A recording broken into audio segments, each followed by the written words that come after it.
Kami datang kepadamu ya Tuhan, dengan segala kerendahan hati kami mau dibentuk oleh kebenaran firman Tuhan. Tuhan tolong agar hati kami boleh sungguh-sungguh menerima kebenaran firman Tuhan, dan kami sungguh-sungguh mengimani siapakah Yesus di dalam kehidupan kami. Bapa, berkati hamba-Mu dengan segala keterbatasan dan keberdosaan, kiranya Tuhan mau pakai untuk menjadi alat memberitakan kebenaran firman Tuhan. Ini doa kami Tuhan, di dalam nama Tuhan kami Yesus Kristus kami berdoa. Amin. Ya, shalom Bapak Ibu, selamat pagi. Sekali lagi shalom. Puji Tuhan, hari ini kita sudah masuk di dalam minggu Palma ya, kita bisa sebut dengan Minggu Palma.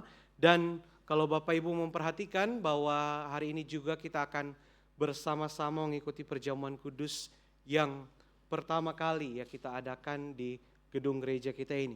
Kita mengucap syukur dengan tempat yang baru, kita dapat beribadah dengan baik pada hari ini. Mari bersama-sama kita buka satu bagian firman Tuhan di dalam Matius pasal yang ke-21, ayat yang pertama hingga yang ke-11.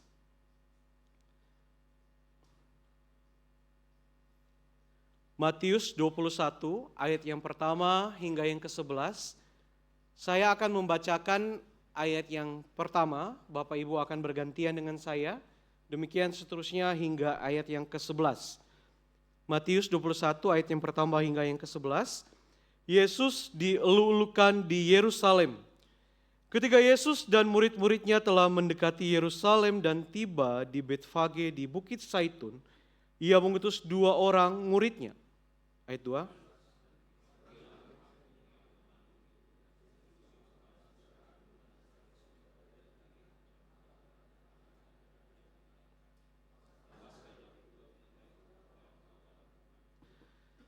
Jikalau ada orang menanyakan sesuatu, katakanlah Tuhan memerlukannya, Ia akan segera mengembalikannya.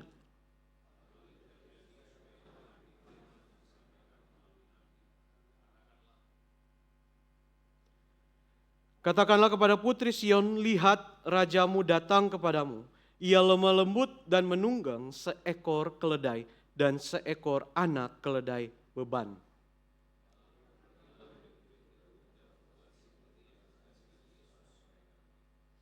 Mereka membawa keledai itu bersama anaknya, lalu mengalasinya dengan jubah luar mereka, dan Yesus pun duduk di atasnya.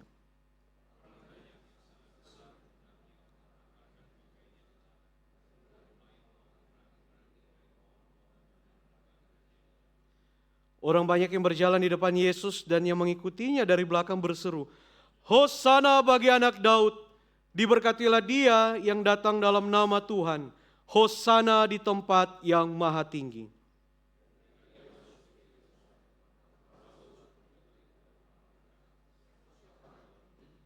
Orang banyak itu menyahut, inilah Nabi Yesus dari Nazaret di Galilea. Sedemikian jauh pembacaan firman Tuhan kita Bapak Ibu pada pagi hari ini. Bapak Ibu, ada satu orang yang bernama Ajit Kumar Puri ya. Tentu saja Ajit ini bukan konotasi dengan salah satu anak sekolah minggu yang ada di tempat ini. Ajit Kumar Puri, dia melakukan satu operasi ya. Kalau terlihat dari gambarnya memang dia adalah seorang dokter. Bapak Ibu seorang dokter, tapi bukan orang ini ya. Ini hanya representatif saja gambarnya. Ajit Kumar Puri melakukan sebuah operasi kepada seorang anak remaja yang berusia kira-kira 15 tahun. Ya, kira-kira 15 tahun. Namun sayangnya Ajit Kumar Puri ini dia adalah seorang warga India. Ketika dia melakukan operasinya gagal total.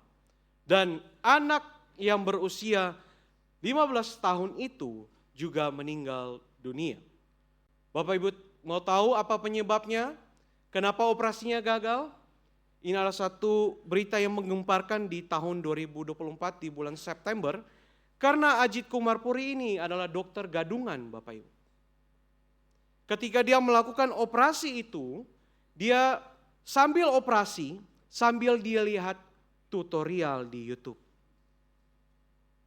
Jadi ketika dia melakukan operasi, ada pemotongan ini dan itu, ada bagian yang dibuka, itu sambil dia lihat, step 1 ambil apa, step 2 potong di mana, step 3 buka di bagian mana, dan seterusnya.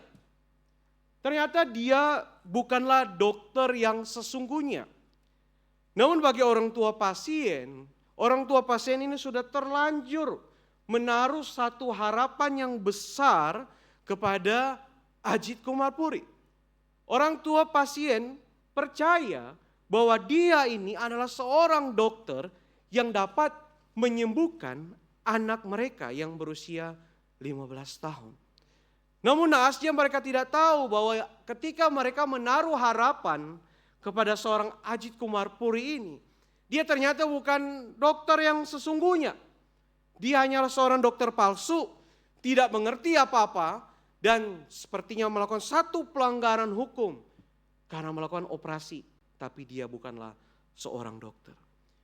Bapak Ibu, dilihat dari kisah ini, kita bisa memetik satu pelajaran bahwa ternyata menempatkan harapan pada sesuatu yang salah, sesuatu yang kita tidak mengerti, itu sangat berakibat fatal.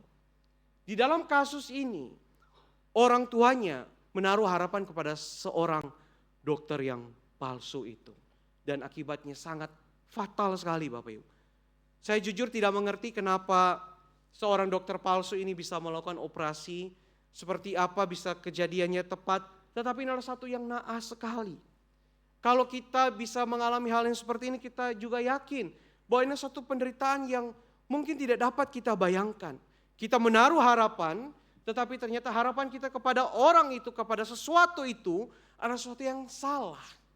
Kita melihat di sini dari bagian yang telah kita baca, sepertinya orang-orang Yahudi ini telah menaruh satu harapan spesifik kepada Yesus. Kepada Yesus sendiri. Ketika dia mulai memasuki Yerusalem itu, orang-orang Yahudi menyambut dia dengan begitu sorak-sorai yang begitu luar biasa. Nampaknya mereka juga menempatkan satu harapan kepada Yesus Kristus. Namun mari kita lihat bersama-sama hari ini. Apakah harapan mereka yang salah atau Yesusnya yang tidak tepat membawakan harapan mereka? Ketika Yesus masuk ke dalam Yerusalem ini, kalau kita bisa membayangkan bagian yang kita baca ini seperti satu film yang cukup dramatik, ya. Dia masuk dan disambut oleh banyak orang. Orang-orang dikatakan di situ sampai memberikan baju mereka, jubah mereka untuk Yesus itu bisa lewat. Mereka berteriak seperti ini, Hosana bagi anak Daud, diberkatilah dia yang akan datang dalam nama Tuhan, Hosana di tempat yang maha tinggi. Bapak Ibu, ada satu ekspektasi orang-orang Yahudi kepada Yesus. Ekspektasi seperti apa yang mereka punya? Karena hari ini kita membawa atau melihat cerita ini dari perspektif Injil Matius, maka kita harus melihat apa yang menjadi penekanan Injil Matius, khususnya bukan kepada cerita ini, tetapi kepada pribadi Yesus itu sendiri. Ternyata Injil Matius ingin menekankan bahwa Yesus itu diberikan 3 gelar atau 3 predikat seperti ini. Yang pertama, prophet, ya, atau nabi. Yang kedua, Yesus adalah king atau raja. Yang ketiga, itu adalah priest. Mungkin Bapak Ibu agak sedikit tergelitik dengan tulisan priest. Priest artinya harusnya apa? Imam, pendeta. Namun gambarnya apa? Domba, ya. Namun gambarnya domba. Ini sebenarnya mau menunjukkan korban dari bagaimana dahulu, ya, ketika mereka di dalam zaman perjanjian lama, bahkan pada waktu Yesus hidup dalam pelayanannya, ketika mereka mau meredakan, tanda petik, ya, meredakan murka Allah karena keberdosaan mereka, mereka harus melakukan ritual penyembelihan domba, ya, sehingga melalui ritual itu seperti seakan-akan meredakan murka daripada Allah itu sendiri. Jadi ada 3 predikat ini yang Matius tekankan, berikan kepada Yesus. Maksudnya apa? Yesus bukanlah pengganti nabi yang baru. Dan Yesus juga sebenarnya bukanlah pengganti raja yang baru. Dan dia juga bukanlah pengganti imam ataupun korban yang baru. Dia bukan pengganti. Tetapi sesungguhnya Matius ingin menekankan bahwa Yesus ini adalah penggenapan atau pemenuhan segala sesuatu yang telah dinanti-nantikan. Garis bawahi kata dinanti-nantikan. Karena kata dinantikan ini sangat mengena sekali di dalam Injil Matius. Kenapa Bapak Ibu?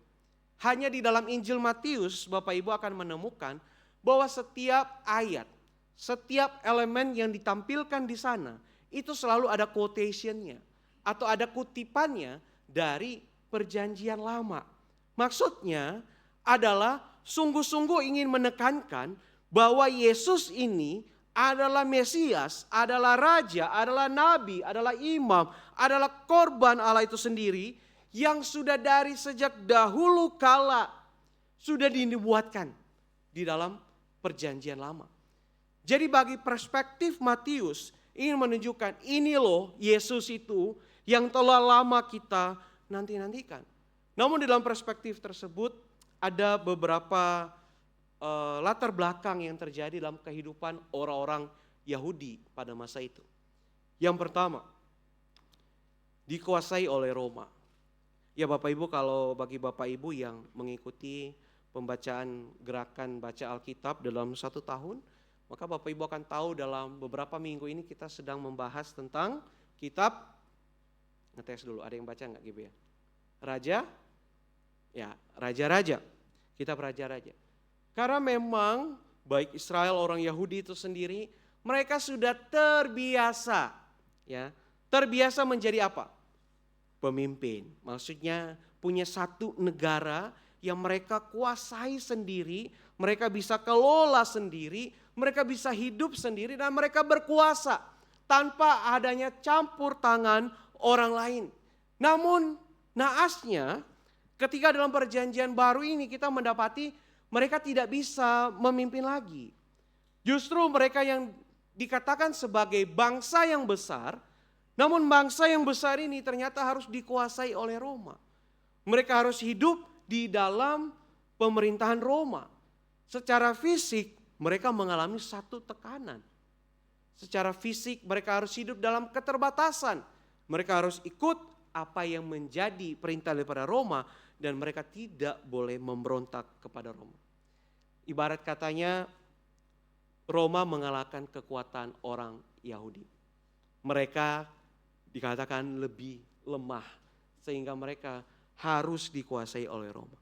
Hidup di dalam latar belakang seperti ini tentu saja bagi mereka itu sangat tidak menyenangkan sekali. Secara fisik ada keterbatasan, ada kelelahan, ada juga mungkin ketakutan. Karena kalau melawan Roma konsekuensinya bisa adalah kematian itu sendiri. Namun ada satu latar belakang Bapak Ibu yang kita perlu ketahui di sini. Ketika orang-orang Yahudi itu hidup dan mereka menanti-nantikan Mesias itu. Bukan hanya fisik karena dikuasai Roma yang menjadi latar belakang mereka.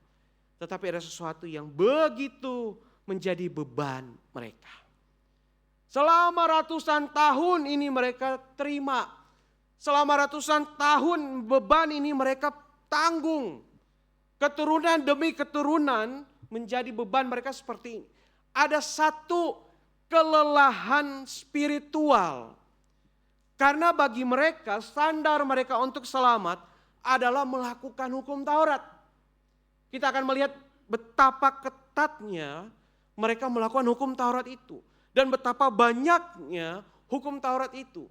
Karena bagi mereka kalau mereka tidak melakukan satu kali saja hukum Taurat itu, maka mereka tidak bisa memperoleh keselamatan itu. Berbeda dengan kita saat ini. Kita tahu ya, minusnya sih waktu kita tahu kita diselamatkan oleh Yesus, kadang-kadang Bapak Ibu mohon maaf, kita bisa hidup sembarangan. Oh karena ya udah pasti selamat. Tapi bagi mereka ratusan tahun mereka hidup seperti itu, punya satu burden. Satu kelelahan spiritual yang sungguh menekan mereka. Di dalam kelelahan inilah baik fisik karena dikuasai Roma dan juga spiritual karena hukum Taurat ini. Sehingga mereka tidak ada satu jaminan keselamatan. Mereka terus menantikan di mana Mesias itu, di mana Sang Juru Selamat itu, di mana Nabi itu, di mana imam itu, dan bahkan di mana Raja kami yang akan melepaskan semua beban ini. Semua kelelahan ini harus segera diputuskan. Mereka sudah tidak tahan, Bapak Ibu. Dan akhirnya di dalam kelelahan mereka, inilah adegan di mana sang raja, sang imam, sang raja itu masuk ke dalam Yerusalem untuk menyelesaikan kelelahan, untuk menyelesaikan setiap beban, bahkan persoalan dosa mereka. Peta ini sedikit menunjukkan di mana Yerusalem di zaman Perjanjian Baru atau khususnya waktu Yesus pergi untuk masuk ke Yerusalem. Dikatakan di situ ada satu kota yang namanya Betfage, Betfage. Tadi saya sudah sedikit mention bahwa karena Matius ini ingin menonjolkan bahwa semua tentang Yesus, dia benar-benar adalah imam, raja, kemudian nabi yang sudah dinanti-nantikan sejak dahulu kala, maka semua bagian yang kita baca tadi, bahkan dari perjalanannya ini, kita akan menemukan bahwa memang sudah dinubuatkan. Contohnya begini, Bapak Ibu kalau lihat di situ di bawah Betfage itu ada tulisannya Mount of Olive, atau Bukit Zaitun. Di dalam Sakaria 14 ayat 4, mengatakan pada waktu itu kakinya akan berjejak di Bukit Zaitun yang terletak di depan Yerusalem di sebelah timur. Perjalanan Yesus ini bukan hanya sekedar perjalanan, yang penting gerbangnya ada di sana, pintu masuknya di sana, saya lewat jalan sebelah sini. Tetapi Yesus pun menjalankan perannya sebagai nabi, imam, raja itu yang sungguh-sungguh akan melakukan penggenapan atas segala sesuatu yang sudah dinubuatkan pada waktu Perjanjian Lama. Ketika dia melewati Bukit Zaitun itu pun dia telah menggenapi hal ini. Berikutnya Bapak Ibu, dari Bukit Zaitun, dari Betfage itu, kita tahu ceritanya adalah mereka menemukan seekor keledai. Kadang-kadang suka kebalik keledai, kedelai, hati-hati Bapak Ibu, jangan salah pemaknaan keledai dan kedelai.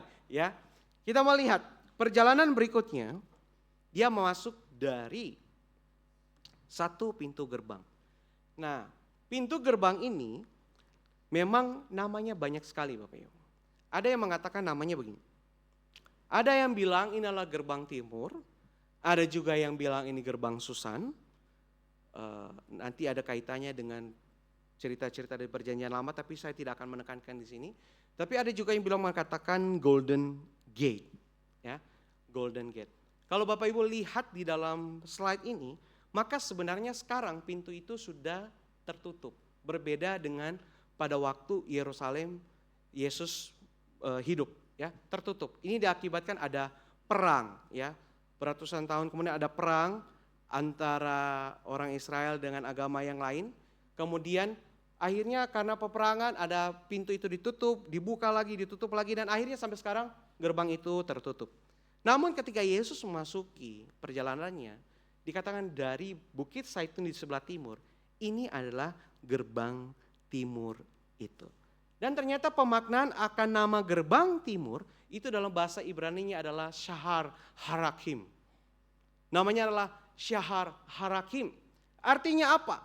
Artinya ini adalah satu gerbang belas kasihan.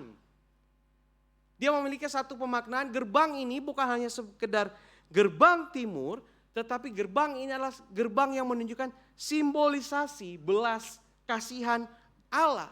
Dan memang pada waktu dulu juga mereka sudah terbiasa untuk tahu bahwa Shekinah atau hadirat ilahi itu datangnya dari timur. Jadi Bapak Ibu akan menemukan di dalam bagian-bagian Alkitab, akan menemukan bahwa mereka kebanyakan juga sering berdoa di gerbang timur, di gerbang Susan atau di Golden Gate itu. Karena mereka punya satu ekspektasi ketika mereka berdoa di situ, mereka akan merasakan Shekinah, ya, hadirat ilahi yang datangnya itu dari timur. Nah, kenapa Yesus pun masuk dari gerbang timur ini? Ini akan ada sedikit kaitannya dengan kenapa Yesus juga naik keledai, ya. Dengan kenapa Yesus naik keledai, Bapak Ibu. Dan ternyata memang pintu gerbang ini juga pun sudah dinubuatkan. Yeskiel 44 ayat 2-3, saya akan membacakannya. Lalu Tuhan berfirman kepadaku, pintu gerbang ini harus tetap tertutup. Jangan dibuka dan jangan seorang pun masuk dari situ. Sebab Tuhan Allah Israel sudah masuk melaluinya. Ini konotasinya ke Shekinah, ya, sudah masuk melaluinya. Karena itu gerbang itu harus segera tertutup.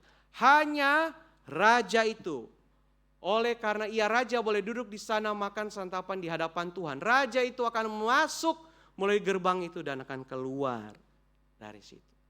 Jadi memang pintu gerbang ini sudah dipersiapkan bagi sang raja itu untuk datang turun dari Betfage, dari Mountain Olive itu, dia turun sampai gerbang timur dan masuk ke dalam Yerusalem, Bapak Ibu. Kita tahu bersama ketika dia masuk, ya, memasuki pintu gerbang itu dan disambut oleh banyak orang, dia menaiki seekor keledai. Keledai beban yang muda. Nah, Bapak Ibu, saya tidak akan banyak menekankan tentang, biasanya kan karena ada penamaan dalam tradisi gereja sebagai Minggu Palma, ya, maka ada kebiasaan gambarnya seperti ini. Ada pohon palem, ada pohon palma. Kalau Bapak Ibu ingat, tahun lalu saya khotbahkan yang sama, tapi penekanannya ke daun palmanya, ya. Kenapa? Karena hanya di Injil Yohanes yang dengan sangat jelas mengatakan mereka mengambil daun palma atau daun palem itu. Tetapi kalau dalam Injil yang lain, apalagi yang kita baca hari ini, mereka dikatakan mengambil apa? Ranting, ya, ranting pohon, dedaunan. Mereka ambil untuk apa? Menyambut Yesus Kristus. Ingat tadi gerbang timur dalam bahasa Ibrani ada Shahar Harakim, yaitu gerbang belas kasihan. Ini ada satu kaitannya dengan ketika Yesus masuk dengan keledai. Kenapa dia harus naik keledai, Bapak Ibu? Tahun lalu sih ada mention juga. Ingatan 1 tahun masih ingat? Kenapa dia harus naik keledai?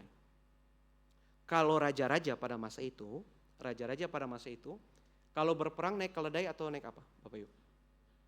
Naik apa? Jangan ragu-ragu, raja-raja pada masa itu kalau mereka mau pergi berperang, merebut satu daerah, mereka naik apa? Naik kuda. Karena dengan mereka naik kuda, mereka biasanya khususnya kuda raja, itu dipersiapkan satu kuda yang istimewa. Yang gagah, yang kuat. Seakan-akan kalau kita lihat di film udah ditombak pun kudanya nggak jatuh, ya, seperti itu. Itu gambaran kuda raja. Ingin menunjukkan apa? Satu otoritas militer, kuat sekali. Tetapi jangan salah, pada masa itu juga para raja mereka bisa pergi dengan naik keledai. Raja kalau naik keledai tujuannya apa? Kok kayak miris sekali perbedaannya. Satu kuat secara militer karena bawa kuda yang perkasa, satu bawa keledai. Ketika dia bawa kuda, itu ditujukan untuk apa? Dia mau pergi berperang, dia mau pergi menghabisi musuh-musuhnya. Tetapi ketika dia naik, sang raja ini dalam tradisi timur dekat kuno pada waktu itu, ketika dia naik keledai, dia sedang membawa satu pesan yang berbeda. Pesan perdamaian. Jadi hal ini bukan pertama kali dilakukan oleh Yesus. Raja-raja pada waktu itu, mereka sudah biasa ketika mereka mau berdamai antar satu negara dengan satu negara yang lain. Mereka akan naik keledai. Untuk menunjukkan apa? Satu kelemah lembutan. Satu spirit perdamaian yang mereka mau bawa kepada negara yang lain. Bukan untuk bertikai dan juga untuk berperang. Kita lihat di sini, ada dua hal yang saling berkaitan. Gerbang timur, gerbang belas kasihan, Shahar Harakim bersama dengan keledai. ketika itu semuanya dilakukan oleh Yesus. Yesus ingin menunjukkan, ini saya datang bukan sebagai satu predikat raja yang perkasa menurut standar mereka pada waktu itu. Bukan satu raja yang ingin menguasai secara teritorial, bukan satu raja yang ingin menunjukkan satu kuasa militer yang sangat powerful. Tetapi, I am the king, full of mercy. Saya adalah raja yang penuh dengan belas kasihan itu. Bahkan saya adalah raja yang akan membawa perdamaian antara kamu dengan Allah. Antara manusia yang berdosa dengan Allah. Kita lihat Bapak Ibu berikutnya. Mereka berteriak, Hosana, Hosana, Hosana. Ada yang tahu atau ada yang ingat arti kata Hosana? Hosana?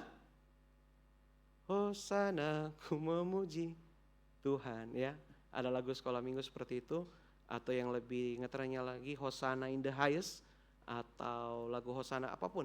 Tapi kadang-kadang kalau kita dengar kata Hosana, kita konotasinya apa? Puji Tuhan. Ayo puji Tuhan, Hosana, kita memuji Tuhan. Namun sebenarnya kata Hosana ini bukan puji Tuhan. Ya. Kata Hosana ini adalah satu kata yang menunjukkan satu permintaan tolong. Khususnya dalam 2 raja-raja ada satu orang perempuan yang berkata, Raja tolonglah ya Tuanku Raja. Kata tolonglah ini ditranslasi dari kata Hosana. Karena memang kata Hosana ini adalah satu teriakan, cry, tangisan untuk permintaan tolong. Jadi seakan-akan Bapak Ibu ketika mereka melihat Yesus yang luar biasa itu. Kenapa saya bilang luar biasa? Karena sebelum-sebelumnya mereka telah melihat apa yang telah dilakukan Yesus. Tetapi sayangnya yang mereka lihat itu adalah sesuatu yang secara fisikal. Khususnya apa? Mujizat Bapak Ibu. Ketika mereka melihat kekuatan Yesus yang begitu luar biasa. Mereka di dalam background mereka yang letih karena penjajahan Roma. Yang juga letih karena hukum Taurat itu. Mereka berteriak kepada Yesus. Oh sana bagi anak Daud. Maksudnya apa? Tuhan selamatkan kami. Kalau kamu Mesias selamatkan kami. Kami sudah tidak tahan. Tolong kami kalau engkau memang adalah Mesias. Bapak Ibu yang dikasih Tuhan. Yesus siapakah dia? Di dalam Injil Matius ini. Yesus sungguh-sungguh menunjukkan bahwa dia adalah prophet, priest, and king. Namun berbeda sekali dengan pemaknaan mereka Bapak Ibu. Ketika Yesus memasuki Yerusalem sebagai raja, bukan untuk menstabilkan monarki kerajaan Israel, tetapi untuk membawa damai antara Allah dan manusia. Ketika Yesus memasuki Yerusalem sebagai nabi, bukan untuk memberikan satu nubuatan baru. Bukan seperti nabi-nabi sebelumnya yang mengatakan bahwa akan ada Mesias suatu hari nanti. Kelak dia akan menyelamatkan engkau. Tapi Yesus sebagai peran seorang nabi ketika dia datang, dia akan memberitakan, saya nubuatan itu. Aku adalah nubuatan itu. Berikutnya, ketika Yesus sebagai priest, dia masuk ke dalam Yerusalem itu. Dia menunjukkan bahwa dia sebagai korban, bukan hanya sebagai korban ritual kepada Allah. Bukan hanya sekedar ada satu korban, kemudian sepertinya amarah Tuhan itu reda. Tetapi dia menunjukkan He is the final sacrifice. Dia adalah satu-satunya korban Allah itu yang bisa mendamaikan manusia dengan Allah. Namun sayang sekali Bapak Ibu, ternyata semua hal yang begitu indah ini, jalan Yesus memasuki Yerusalem untuk memberikan sebuah kepenuhan dari setiap nubuatan yang telah ada dari zaman dulu sampai hingga kepada Yesus masuk kepada Yerusalem. orang-orang yang terbiasa dengan nubuatan itu pun tidak mengerti apa yang dimaksudkan dengan perjalanan Yesus masuk ke Yerusalem. Semua tanda-tanda itu mereka salah mengerti, mereka salah fokus melihat peran Yesus yang masuk ke dalam Yerusalem itu. Ketika mereka melihat, ketika mereka berteriak minta tolong kepada Yesus, sesungguhnya bukan karena mereka tahu, karena mereka percaya Dia adalah anak Allah, Dia adalah domba Allah itu sendiri yang akan menyelesaikan permasalahan dosa mereka. Bukan seperti itu Bapak Ibu. Tetapi sayang sekali mereka hanya masih melihat sesuatu secara fisikal saja. Mereka hanya melihat ini adalah raja baru yang akan menggantikan tahta Daud. Nanti kalau dia jadi raja, kita akan berkuasa lagi. Kita akan jadi negara yang luar biasa lagi. Dia adalah nabi yang lebih hebat daripada nabi-nabi sebelumnya. Mungkin Tuhan akan berpihak kepada kita. Bapak Ibu perhatikan, bahkan di sampai ayat 11. Ketika orang bertanya, siapakah Yesus? Jawabannya apa? Dia adalah Nabi Yesus. Dia adalah Nabi Yesus itu sendiri. Bahkan orang-orang itu pun tidak tahu kalau dia ada the final sacrifice. Bapak Ibu, ketika mereka salah fokus, akibatnya apa? Akibatnya adalah ketika Yesus disalibkan, kecewalah mereka. Ketika Yesus ditangkap oleh pengadilan Roma, kecewalah mereka. Ketika Yesus mati, maka mereka merasa semua harapan mereka pudar, mati. Karena mereka tidak mengerti peran Yesus yang sesungguhnya apa. Tetapi Yesus di jalan yang sama.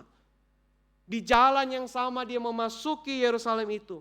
Di dalam jalan yang sama pula dia menunjukkan pengorbanannya buat orang-orang yang tidak mengerti peran dia yang sesungguhnya itu.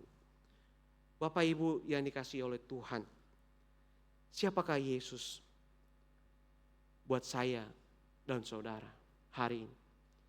Apakah hari ini kita tahu betul Yesus itu datang untuk menyelamatkan saya yang berdosa? Apakah hari ini kita tahu betul, sungguh-sungguh mengimani bahwa jaminan keselamatan itu hanya melalui iman kepada Dia yang telah masuk ke dalam penderitaannya, Bapak Ibu? Atau jangan-jangan kita pun punya satu ekspektasi ketika kita beriman kepada Yesus. Kita punya satu ekspektasi, oh kalau saya beriman kepada Yesus, maka finance saya akan baik-baik saja. Bukankah Dia adalah Allah yang luar biasa? Tuhan berkatilah usaha saya, berkatilah pekerjaan saya. Atau jangan-jangan Yesus bagi kita hanyalah seorang dokter belaka. Sakit ya, sakit yang termin yang mungkin bagi dokter, waduh ini udah gak ada penyelesaian. Ya, udah gak ada jalan keluar. Kita bilang apa? Yesus akan menyembuhkan saya. Apakah jangan-jangan Yesus bagi kita hanyalah tempat bagi kita untuk menyelesaikan setiap problematika kehidupan kita? Bagaimanakah kita melihat perspektif iman kita terhadap Yesus itu sendiri? Kalau kita hanya berhenti sampai di situ saja, kita mirip dengan orang-orang Yahudi yang pada waktu itu tidak mengerti peran Yesus yang sesungguhnya. Dan kita juga akan mirip melihat Yesus yang mati di kayu salib, orang-orang kecewa, putus harapan, hilang harapan mereka. Kita juga akan mirip seperti itu. Ketika kehidupan keluarga kita tidak baik, ketika finance kita hancur, ketika kita kesusahan, sakit kita tidak disembuhkan, kita bertanya-tanya, di mana Yesus? Kenapa saya begini? Kecewalah kita terhadap Yesus. Renungkan baik-baik Bapak Ibu. Siapakah Yesus buat kita? Bapak Ibu yang dikasihi oleh Tuhan. Ketika Yesus Sang Anak Allah itu yang telah dipersiapkan dengan begitu baik dan detail di dalam setiap nubuatan, dan dia melakukan setiap kegenapan nubuatan itu dalam bagian-bagian yang kita baca tadi. Dia menunjukkan bahwa dia melakukan itu karena kita adalah umat kepunyaannya. Yang diselamatkannya untuk apa saat ini? Menghadirkan kerajaannya di dunia ini. Bapak Ibu, ketika Yesus menyelamatkan saya dan saudara, bukan hanya sekedar, oh kamu selamat ya, nanti saya tunggu di surga, hidup aja suka-suka kamu, kamu pasti selamat. Tidak Bapak Ibu. Ketika orang-orang yang telah bertemu dengan Yesus, dan orang-orang ini telah mengerti Yesus ini seperti apa sesungguhnya, peran Yesus yang paling penting dalam hidupnya seperti apa, maka orang-orang ini yang telah diselamatkan akan berusaha, berupaya menghadirkan kerajaan Yesus di dalam dunia ini. Melalui apa Bapak Ibu? Mari kita mulai dengan relasi di dalam keluarga kita sendiri. Ya. Bapak Ibu kalau sepulang dari gereja, sekali-sekali boleh nanya istri, suami, anak, orang tua, siapapun itu. Coba sekali-sekali nanya, kamu lihat Yesus gak di kehidupan saya tiap hari di dalam keluarga? Karena orang terdekat pun, ia akan menilai engkau adalah orang-orang yang telah dimenangkan oleh Yesus atau bukan.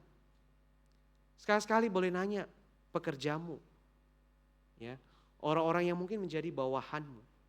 Kamu lihat Yesus gak dalam hidup saya?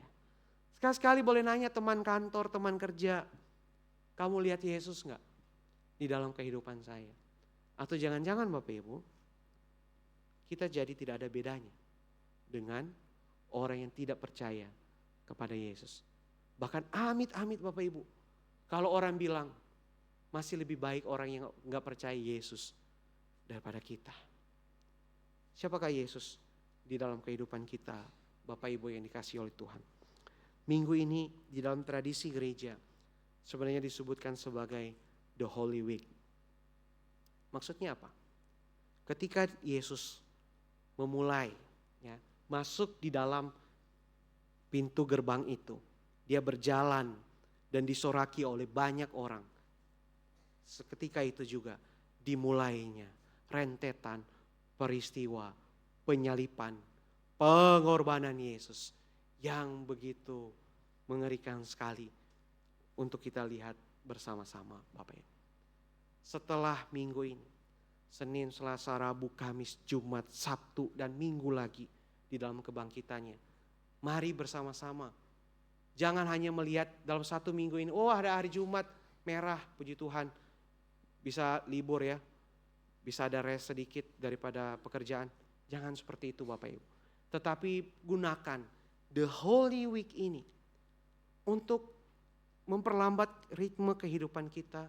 Dan akhirnya boleh lebih banyak merefleksikan dia yang telah mati buat saya. Bahkan di dalam gereja pun kita sudah dipersiapkan. Baik dalam doa Getsemani, Jumat Agung dan bahkan Paskah. Untuk kita bisa seakan-akan di dalam Holy Week ini kita sedang berjalan bersama dengan Yesus. Kita sedang mencoba mengerti penderitaannya buat saya dan saudara. Bapak Ibu yang dikasihi Tuhan, Yesus begitu mengasihi saya dan saudara sehingga dia mau melakukannya. Coba bayangkan betapa mengerikannya setiap rentetan peristiwa itu. Saya mengundang untuk kita semua di dalam satu minggu ini benar-benar merenungkan kasih Tuhan. Bapak Ibu sudah diberikan setiap minggu ada project line, ada renungan singkat. Semoga semua mengikutinya dari awal hingga hari ini. Dan hari ini kita pun akan terus dituntun merasakan penderitaan Yesus. Dengan demikian Bapak Ibu, dengan demikian kita bukanlah orang yang seperti orang-orang Yahudi yang tidak mengerti peran Yesus. Kita adalah orang-orang yang mengerti siapa Yesus. Dia adalah Tuhan, dia adalah juru selamat, dan dia adalah raja di dalam kehidupan saya. Dia telah berkorban bagi saya. dia adalah kegenapan nubuatan itu. Kalau dia adalah raja, maka bukan dia yang melayani saya, tetapi saya yang melayani dia. Kalau dia adalah raja, maka saya yang akan menyembah dia, bukan dia yang menyembah saya. Kalau dia adalah raja, maka saya akan memberikan yang terbaik buat dia, bukan dia buat saya. Mari kita renungkan bersama-sama di dalam The Holy Week sepanjang 1 minggu ini sampai daripada kebangkitan Yesus. Mari kita berdoa. Kami bersyukur kami memiliki Allah yang begitu mengasihi kami. Allah yang tidak meninggalkan kehidupan kami. Dan bahkan Allah itu sendiri pun yang telah rela mati buat kami. Tuhan ajar kami untuk melihat bahwa Yesus Kristus adalah sungguh-sungguh Tuhan yang telah berkorban bagi kami. Dia adalah sungguh-sungguh Raja yang memerintah kehidupan kami. Tuhan, dalam sepanjang The Holy Week ini, 1 minggu ini, ajar kami untuk lebih dalam lagi merenungkan kasih Tuhan. Terima kasih Tuhan, ini doa kami dalam nama Tuhan kami Yesus Kristus, Sang Domba Allah yang berkorban bagi kami. Kami berdoa. Amin.